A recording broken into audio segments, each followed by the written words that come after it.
D learning T নতুন এটা ভিডিঅ'লৈ আপোনালোক সকলোলৈকে স্বাগতম জনাইছোঁ। আশা কৰোঁ আপোনালোক সকলোৰে ভালেই। আজি লৈ আহিছোঁ আৰ্টিকুলৰ বিষয়ে এ এন আৰু ডি কেনেকৈ আপোনালোকে ব্যৱহাৰ কৰিব তাৰ বিষয়ে এটা ভিডিঅ' লৈ আহিছোঁ। আশা কৰোঁ আপোনালোকৰ কাৰণে অলপ হ'লেও সুবিধা হ'ব। আৰু এইখিনিতে জনাওঁ যে আপুনি যদি আমাৰ চেনেলটোলৈ প্ৰথমবাৰৰ বাবে আহিছে তেনেহ'লে চেনেলটো like comment share and subscribe কৰি দিব। তেতিয়াহে এনেধৰণৰ নতুন নতুন ভিডিঅ' পাই থাকিব। তেনেহ'লে বলক দেৰি নকৰি ভিডিঅ'টো আৰম্ভ কৰোঁ। আৰ্টিকুলৰ প্ৰশ্ন কৰিবলৈ যোৱাৰ আগত প্ৰথমতে জানিব লাগিব যে আৰ্টিকুল কেইটা আৰু কি কি। আৰ্টিকুল তিনিটা, এ এন আৰু ডি। কিছুমানে ডি বুলি কয় আৰু কিছুমানে দা বুলি কয়, আৰু যোনে যিটো কয় নিজৰ সুবিধামতে ক'ব। আৰু এ এন আৰু ডি এই তিনিটা কেনেকৈ ব্যৱহাৰ কৰে সেইটো বিষয়ে জানিব লাগিব। তেতিয়াহে আপুনি আৰ্টিকুলৰ প্ৰশ্ন কৰিব পাৰিব। আৰ্টিকুল কৰিবলৈ যোৱাৰ আগত প্ৰথমতে আপুনি জানি ল'ব লাগিব যে ভাৱেল আৰু কনচনেণ্টৰ বিষয়ে। যিহেতু আমি যেতিয়া এ এন আৰু ডি ব্যৱহাৰ কৰিম তেতিয়া ভাৱেল আৰু কনচনেণ্ট এই দুটা বিষয়ে জানিব লাগিব। এতিয়া ভাৱেলনো কোনকেইটাক কয় আৰু কনচনেণ্টনো কোনকেইটাক কয় সেইটো বিষয়ে প্ৰথমতে জানি ল'ব লাগিব। ইয়াত দেখিবলৈ পাইছে যে আমাৰ যিখিনি এলফাবেট আছে আৰু সেই এলফাবেটত যিহেতু 26টা আখৰ আছে আৰু তাৰে 5টা হৈছে ভাৱেল। এই ভাৱেল 5টা বিষয়ে প্ৰথমতে জানিব লাগিব। এইটো সকলোৱে জানে, তথাপিও মই যিহেতু আৰ্টিকুলৰ বিষয়ে এতিয়া ক'বলৈ গৈছোঁ সেইকাৰণে গোটেইখিনি ডিটেইলছকৈ জনাব বিচাৰিছোঁ যাতে আপোনালোকে কাৰণে সুবিধা হয়। আৰু যিহেতু ভাৱেলৰ বিষয়ে সকলোৱে জানে যে ভাৱেল 5টা, এ ই আই অ' ইউ, আৰু কনচনেণ্ট হৈছে 21টা। আৰু এই 5টা বাদ দি বাকী গোটেইকেইটা হৈছে কনচনেণ্ট। গতিকে আশা কৰিছোঁ যে ভাৱেল আৰু কনচনেণ্টৰ বিষয়ে গম পালে বুলি। যিহেতু এইকেইটা ভাৱেলৰ বিষয়ে জানিব লাগিব, তেতিয়া আপুনি কি আৰ্টিকুল এ এন আৰু ডি কেনেকৈ ক'ত ব্যৱহাৰ কৰিব লাগিব সেইটো বিষয়ে জানিব পাৰিব। ভাৱেল আৰু কনচনেণ্ট এইকেইটা গম পালে আশা কৰোঁ এইকেইটা আপোনালোকে লিখি নল'লেও হ'ব। এইটো বুজি পাবৰ কাৰণে মই লিখি দিছোঁ, যাতে কৈ দিয়াৰ লগতে যদি লিখি পিনি দেখুৱাই দিওঁ তেতিয়া আপোনালোকৰ সুবিধা হ'ব কাৰণে এইটো লিখি দিয়া হৈছে। এতিয়া প্ৰথমতে আলোচনা কৰিম যে এৰ ব্যৱহাৰ। এৰ ক'তনো ব্যৱহাৰ হয় সেইটো বিষয়ে প্ৰথমতে জানিব লাগিব।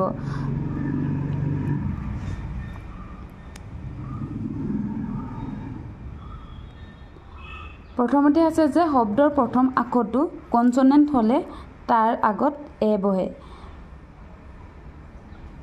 ইয়াত কৈছে যে শব্দৰ প্ৰথম আখৰটো কনচনেণ্ট হ'লে তাৰ আগত এ বহে। এতিয়া দেখিবলৈ পালে যে ইয়াত কনচনেণ্ট হ'লে, এতিয়া কনচনেণ্ট কোনটো সেইখিনি বিষয়টো আপুনি জানিব লাগিব। সেইকাৰণে মই কি কৰিছোঁ, আগতীয়াকৈ ইয়াত ভাৱেল আৰু কনচনেণ্টৰ বিষয়ে দি দিছোঁ। এতিয়া আপোনালোকে প্ৰশ্নটো কোৱাৰ লগে লগে বুজি পাব যে ভাৱেল কোনখিনি, কনচনেণ্ট কোনখিনি, এইটোৰ বিষয়ে গম পাব। ইয়াত কৈছে যে শব্দৰ প্ৰথম আখৰটো কনচনেণ্ট হ'লে তাৰ আগত এ বহে। এতিয়া গম পাইছে যে কনচনেণ্ট হ'লে কনচনেণ্ট কোনটো। ইয়াত আছে এ কেট। ইয়াত মই এক্সাম্পল দি দিছোঁ যাতে সুবিধা হয়। আৰু এক্সাম্পল উদাহৰণ হিচাপে আছে এ কেট, এ বয়। ইয়াত কেট মানে জানিছে যে মেকুৰী, আৰু ইয়াত কেট বুলি যেতিয়া আছে ইয়াত চি আছে। চিটো হৈছে এটা কনচনেণ্ট। গতিকে এই প্ৰথম আখৰ বুলি যিহেতু কৈছে, কেটটোৰ প্ৰথম আখৰটো কি আছে, চি আছে, আৰু চিটো হৈছে কনচনেণ্ট। গতিকে তাৰ আগত কি বহিছে, এ বহিছে। আৰু ইয়াতো দেখিছে বয়, বয় মানে হৈছে ল'ৰা, আৰু ইয়াৰ আগত যিহেতু বি আছে আৰু বিটো হৈছে এটা কনচনেণ্ট, গতিকে তাৰ আগত কি হৈছে, এ বহিছে। গতিকে আশা কৰিছোঁ এইটো আপোনালোকে ভালকৈ বুজি পালে বুলি। আৰু এটা চেণ্টেঞ্চ দি দিয়া হৈছে যে C is preparing A speech. কৈছে যে তাই ভাষণ এটা প্ৰস্তুত কৰি আছে। আৰু ইয়াত দেখিছে স্পেচ, গতিকে এছটো হৈছে এটা কনচনেণ্ট, গতিকে তাৰ আগত কি বহিছে, এ বহিছে। আশা কৰোঁ এইটো ভালকৈ আপোনালোকে বুজি পালে বুলি। এইবাৰ আমি আৰু এটা ব্যৱহাৰৰ বিষয়ে জানি লওঁ। আৰু এটা আছে ইয়াত ব্যৱহাৰৰ বিষয়ে, যিহেতু আমি এতিয়া পঢ়ি আছোঁ। আৰু 2 নম্বৰতে আছে যে কৈছে যে প্ৰথম আখৰটো ভাৱেল হয়, কিন্তু তাৰ উচ্চাৰণ যদি ইউ বা ৱাৰ নিচিনা হয় তেনেহ'লে তাৰ আগত এ বহে।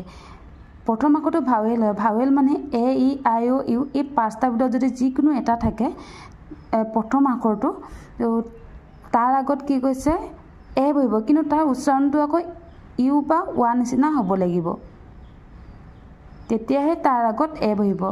এতিয়া এক্সাম্পলো যদি চাওঁ তেতিয়া আমি ভালকৈ বুজি পাম, কাৰণ এইটো অলপ খেলি মেলি নিচিনা লাগিছে যিহেতু, সেইকাৰণে আমি কি কৰিব লাগিব, তাত উদাহৰণ দিয়া আছে আৰু উদাহৰণ কেইটামান দি দিছোঁ যাতে বুজি পাবৰ বাবে। আৰু ইয়াত উদাহৰণটো দেখিলে আপুনি বুজি পাব যে ইয়াত দেখিছে যে ইউনিভাৰ্চিটি, ইউটো হৈছে এটা ভাৱেল, কিন্তু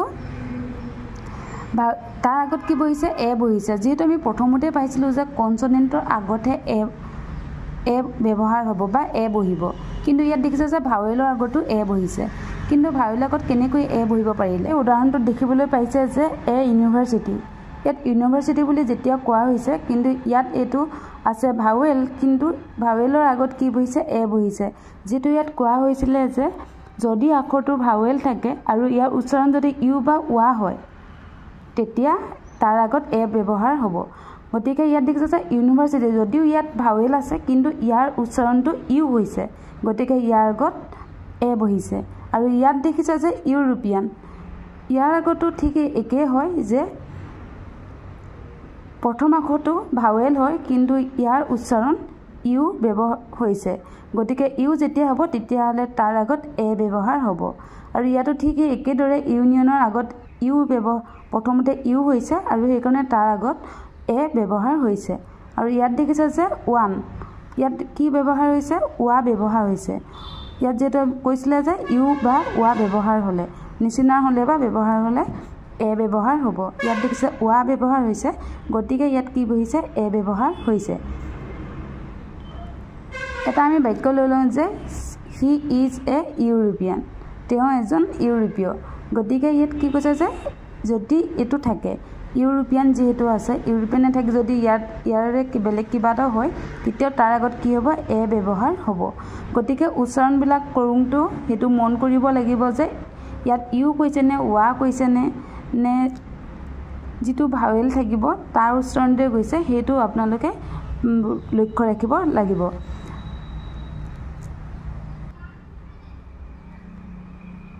যদি আপুনি আৰ্টিকুলৰ এ ব্যৱহাৰৰ বিষয়ে নাজানে, তেনেহ'লে এই কথা দুটা ভালকৈ মনত ৰাখি ল'ব, তেতিয়া আপুনি এটোৰ ব্যৱহাৰ ধুনীয়াকৈ কৰিব পাৰিব। এইকেইটা আখৰ বা এইকেইটা কথা মনত ৰাখি ল'লে আপোনালোকে পাৰিব বুলি আশা কৰোঁ এইটো ভালকৈ বুজি পালে বুলি। এতিয়া আমি আলোচনা কৰিম এনৰ ব্যৱহাৰ। এননো ক'ত ক'ত ব্যৱহাৰ কৰা হয় বা কি কি শব্দৰ আগত, বাক্যৰ আগত এন ব্যৱহাৰ হয় তাৰ বিষয়ে আমি এতিয়া আলোচনা কৰিম। ইয়াত প্ৰথমতেই আছে যে শব্দৰ প্ৰথম আখৰটো যদি ভাৱেল হয় তাৰ আগত এন ব্যৱহাৰ হয় বা এন বহে। ইয়াত কি কৈছে, শব্দৰ প্ৰথম আখৰটো যদি ভাৱেল হয় তাৰ আগত এন বহে।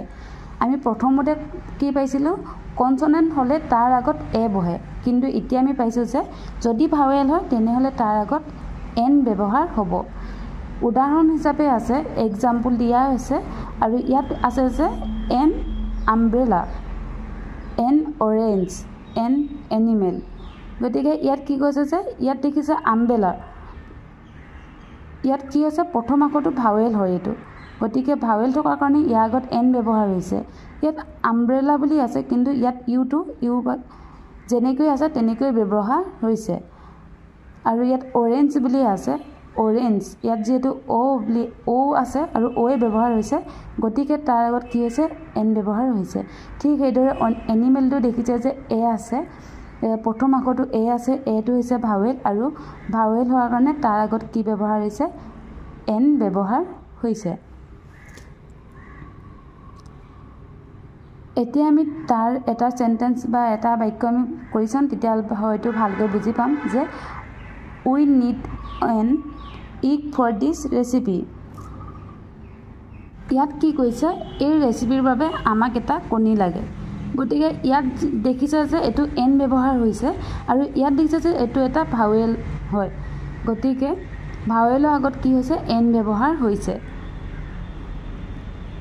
তাৰপিছত আছে যে যদি এইচ অনুচৰিত হয় তেতিয়া এন ব্যৱহাৰ হ'ব। এইচ অনুচৰিত হয় মানে উদাহৰণ আছে যে এন আৱাৰ, ইয়াত যিহেতু এইচ আছে, আমি যিহেতু এইটো হাৱাৰ বুলি কোৱা নাই, ইয়াত যিহেতু আমি আৱাৰ বুলি কৈছোঁ, আৰু সেইকাৰণে ইয়াত এইচটো আমি কি কৈছোঁ, উচ্চাৰণ কৰা নাই, অনুচৰিত হৈছোঁ, সেইকাৰণে ইয়াৰ আগত কি হৈছে, এন ব্যৱহাৰ হৈছে। আৰু ইয়াত দেখিছে যে অনেষ্ট গতিকে আমি ইয়াত কি কৈছোঁ যদিও এইচ আছে কিন্তু আমি অ' ব্যৱহাৰ কৰিছোঁ গতিকে ইয়াত কিছে এন ব্যৱহাৰ হৈছে আৰু ইয়াত অনাৰেবল বুলি আছে ঠিক সেইদৰে ইয়াতো সেই এইচটো অনুচৰিত কৰা হৈছে সেইকাৰণে তাৰ আগত কি হৈছে এন ব্যৱহাৰ হৈছে এইখিনি কথা ভালকৈ মনত ৰাখি ল'ব কাৰণ এইকেইটা কথা সৰু সৰু কথাকেইটা মনত ৰাখিলে আপোনালোকে ইয়াৰ প্ৰশ্নবিলাকৰ উত্তৰ সহজতে কৰিবলৈ পাৰিব যিহেতু আমি এতিয়া এটা এক্সাম্পল লৈ লওঁ যে he is an honest man ইয়াত কি কৈছে তেওঁ এজন সৎ মানুহ গতিকে ইয়াত দেখিছে যে ইয়াত অনেষ্ট বুলি আছে যেহেতু আমি এইচটো অনুচৰিত কৰিছোঁ সেইকাৰণে তাৰ আগত কি হৈছে এন ব্যৱহাৰ হৈছে আশা কৰোঁ এইটো ভালকৈ বুজি পালে বুলি আৰু আপোনালোকে নিজেও এনেকুৱা বাক্য কৰি চাব তেতিয়াহে আপোনালোকে বুজি পাব যে নিজেও এনেকুৱা ধৰণৰ বাক্য আনি কৰি চাবলৈ চেষ্টা কৰিব তেতিয়া আপোনালোকে ভালকৈ বুজি পাব আৰু এইখিনি কথা যিহেতু মনত ৰাখি থ'ব বেছি টান নহয় একেবাৰে ইজি হয় আৰু এইকেইটা কথা সৰু সৰু কথা মনত ৰাখি থ'লে আপোনালোকে ইয়াৰ প্ৰশ্ন উত্তৰ ধুনীয়াকৈ কৰিব পাৰিব আৰু এটা আছে যে সংক্ষিপ্ত আখৰৰ প্ৰথম আখৰটোৰ উচ্চাৰণ কনচনেণ্ট হ'লে এ বহিব আৰু যদি প্ৰথম আখৰটো উচ্চাৰণ ভাৱেল হয় তেনেহ'লে তাত এন বহিব মনত ৰাখিবলগীয়া কথা এইখিনি যিহেতু আমি আলোচনা কৰিয়ে আহিছিলোঁ কিন্তু ইয়াত দিয়া আছে যে সংক্ষিপ্ত আখৰৰ প্ৰথম আখৰটো উচ্চাৰণ কনচনেণ্ট হ'লে উচ্চাৰণটো কনচনেণ্ট যদি হয় তেতিয়াহ'লে এ বহিব আৰু যদি ভাৱেল হয় তেনেহ'লে তাৰ আগত এন ব্যৱহাৰ হ'ব এইকেইটাই মনত ৰাখিবলগীয়া আৰু আছে যে ইয়াতেতো কৈ দিছোঁ যে অফলাৰ মানে হৈছে যে কিছুমানে অফলা সাধাৰণতে স্বৰবৰ্ণ হয় অফলা বুলি মই দি দিছোঁ অফলা স্বৰবৰ্ণ উচ্চাৰণ হ'লে এন বহিব স্বৰবৰ্ণখিনি জানেই আপোনালোকে অ আ হস্ৰ ই দীৰ্ঘ ই এইখিনি হৈছে স্বৰবৰ্ণ আৰু ইয়াত দিছে যে ক ফলাৰ মানে ব্যঞ্জন বৰ্ণৰ উচ্চাৰণ হ'লে এ বহিব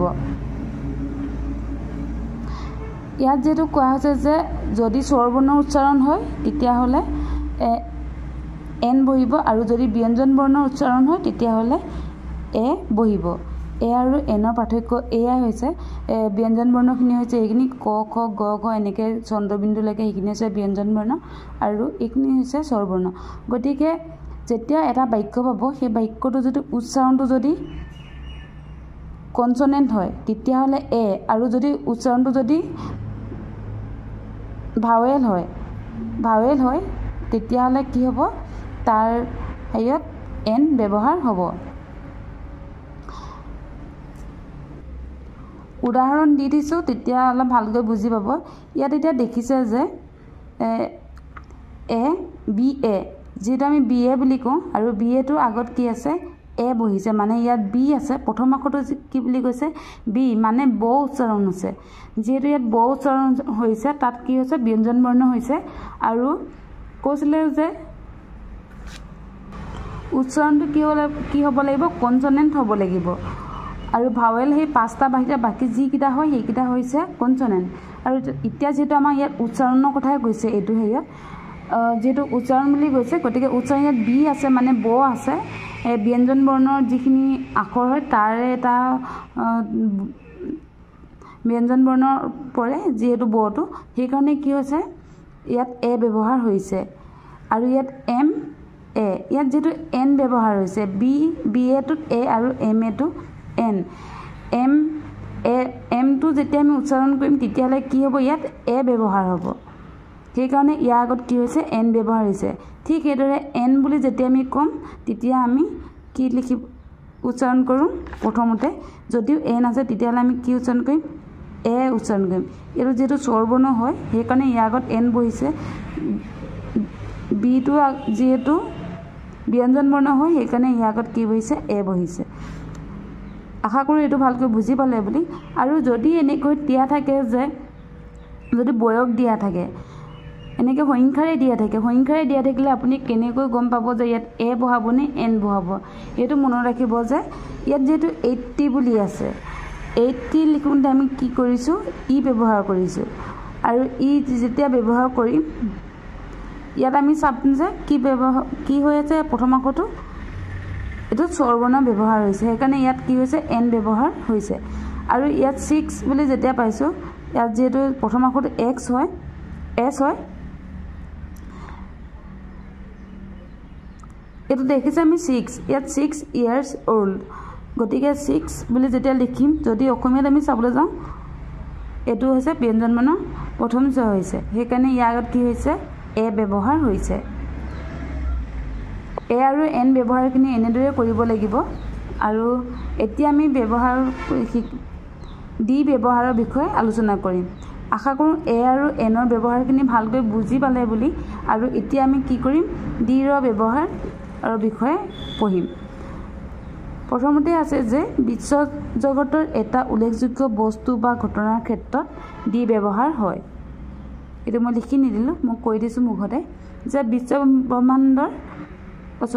বিশ্ব জগতৰ হওক বা বিশ্ব ব্ৰহ্মাণ্ডৰ হওক এটা উল্লেখযোগ্য বস্তু বা ঘটনাৰ ক্ষেত্ৰত ডি ব্যৱহাৰ হ'ব নিৰ্দিষ্টকৈ বুজাবলৈ ডি ব্যৱহাৰ হ'ব কোনো এটা ঘটনা বা কোনো এটা বস্তুক নিৰ্দিষ্টকৈ বুজাবৰ কাৰণে ডি ব্যৱহাৰ হ'ব আৰু ইয়াত দিয়া আছে যে পাহাৰ পৰ্বত সাগৰ নদী গ্ৰহ বাতৰি কাকত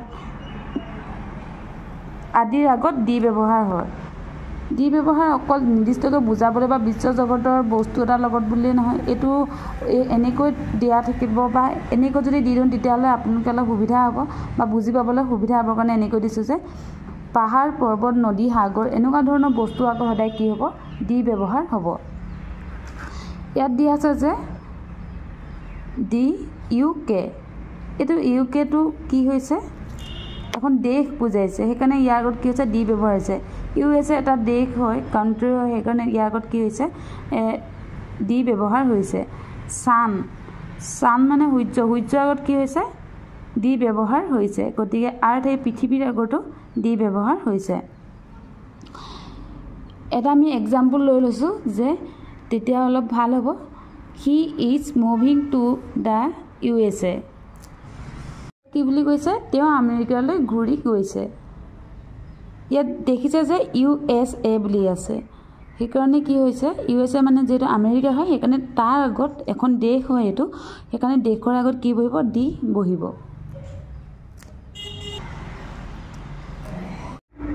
এ এন আৰু ডিৰ বিষয়ে জানিবলগীয়া এইখিনি কথাই হয় আৰু এইখিনি কথা ভালকৈ মনত ৰাখি থ'ব তেতিয়া হয়তো ধুনীয়াকৈ প্ৰশ্নখিনি উত্তৰ কৰিব পাৰিব এতিয়া বলক আমি কেইটামান আৰ্টিকুলৰ প্ৰশ্ন কৰি চাওঁ তেতিয়াহ'লে আমি ক'তনো এন আৰু ক'ত ডি ক'ত এ বহুৱাম সেইখিনিৰ বিষয়ে আলোচনা কৰিম এইখিনি প্ৰেক্টিছ কৰিবৰ কাৰণে দিছোঁ প্ৰথমতে আছে যে হি ৱান্টছ টু বিকাম ডেছ ইঞ্জিনিয়াৰ ইয়াত খালী ঠাইত কি হ'ব সেইটো সুধিছে এ এন আৰু ডি এই তিনিটাৰ ভিতৰত ইয়াত কি হ'ব সেইটো সুধিছে ইয়াত আমি দেখিছোঁ যে ইঞ্জিনিয়াৰ প্ৰথমতে কি আছে এইটো এটা ভাৱেল আছে ই আছে গতিকে ইয়াৰ আগত কি হ'ব ভাৱেলৰ আগত কি হ'ব ভাৱেলৰ আগত প্ৰথমতে আপোনালোকে নিজে কৰি চাওক তাৰপিছত মই কৈ দিম ইয়াৰ আগত কি হ'ব এন ব্যৱহাৰ হ'ব এন ব্যৱহাৰ হ'ব 2 নম্বৰতে আছে যে ডেছ এলিফেণ্ট ইজ এ ভেজিটেৰিয়ান ইয়াৰ খালী ঠাইত কি হ'ব ইয়াত মই কৈ দিয়া নাই কি হ'ব মানে লিখি দিয়া নাই এ এন ডি এই তিনিটাৰ ভিতৰতে এটা বহিব আৰু ইয়াত কি হ'ব সেইটো আপোনালোকে নিজে কৰি চাওক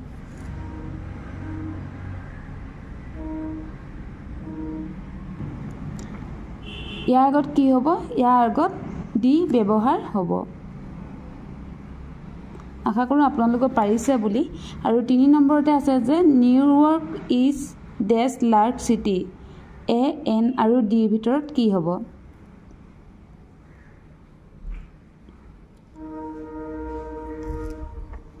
ইয়াত কি ব্যৱহাৰ হ'ব ইয়াত এ ব্যৱহাৰ হ'ব 4 নম্বৰতে আছে he is the honest official যদি ইয়াত এইচ থাকে এইচটো যিহেতু অনুচৰিত হয় গতিকে ইয়াৰ আগত কি হ'ব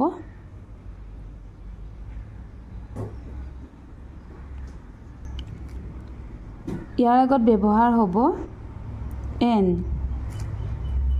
5 নম্বৰতে আছে ডগ ইজ ডেছ ফাইটফুল এনিমেল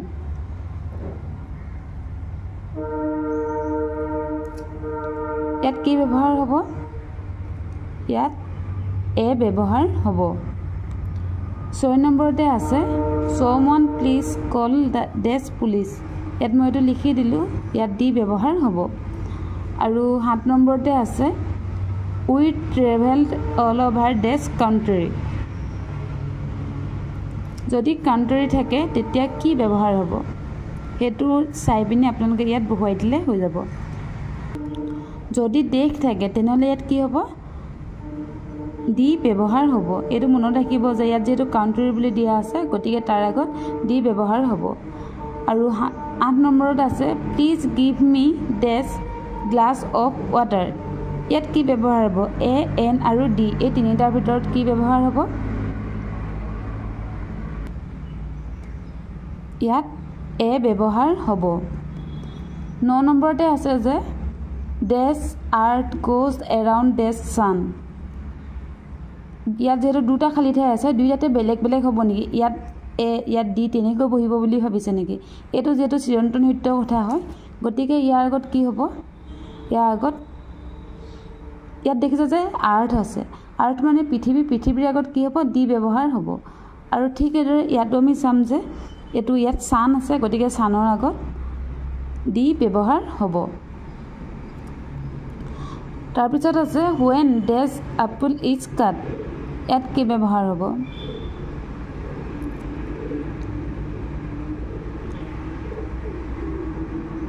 ইয়াত এন ব্যৱহাৰ হ'ব। আশা কৰোঁ বুজি পাইছে আৰু আৰ্টিকুলত যদি প্ৰশ্ন আহে তেতিয়াহ'লে আপোনালোকে কৰিব পাৰিব বুলি মই ভাবিছোঁ।